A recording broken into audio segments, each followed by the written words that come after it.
Marie Sklodowska est née le 7 novembre 1867 à Varsovie, en Pologne. Dès son plus jeune âge, Marie se distingue par son intelligence vive et sa soif de connaissance. Pourtant, en Pologne occupée par la Russie, les opportunités pour les femmes sont rares et limitées. Malgré les obstacles, Marie persévère, suivant des cours clandestins pour approfondir ses connaissances en sciences et en mathématiques. En 1891, à l'âge de 24 ans, Marie décide de quitter la Pologne pour poursuivre ses études à Paris. Elle s'inscrit à la Sorbonne, où elle est l'une des rares femmes dans un environnement dominé par les hommes.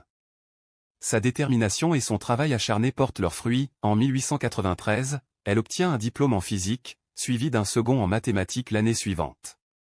En 1894, Marie rencontre Pierre Curie, un physicien de renom. Leur passion commune pour la science les rapproche rapidement. Ils se marient en 1895 et commencent à travailler ensemble. Leur collaboration est fructueuse, marquée par des découvertes révolutionnaires. Inspirée par les travaux de Henri Becquerel sur la radioactivité, Marie commence à explorer ce phénomène. En 1898, les Curie découvrent deux nouveaux éléments, le polonium, nommé en l'honneur de la Pologne, et le radium. Ces découvertes ouvrent de nouvelles perspectives dans le domaine de la physique et de la chimie. En 1903, Marie et Pierre Curie, aux côtés de Henri Becquerel, reçoivent le prix Nobel de physique pour leurs recherches sur la radioactivité. Cette reconnaissance internationale ne détourne pas Marie de son travail. Elle poursuit ses recherches avec passion, malgré les difficultés et les dangers liés à la manipulation de matériaux radioactifs. En 1906, la tragédie frappe lorsque Pierre Curie meurt dans un accident de voiture. Dévastée, Marie décide de continuer leur œuvre.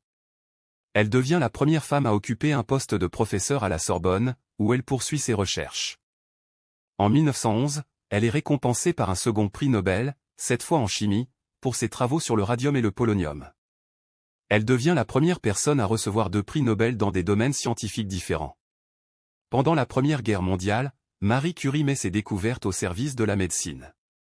Elle développe des unités mobiles de radiographie, connues sous le nom de Petite Curie, pour aider à diagnostiquer les blessures sur le front.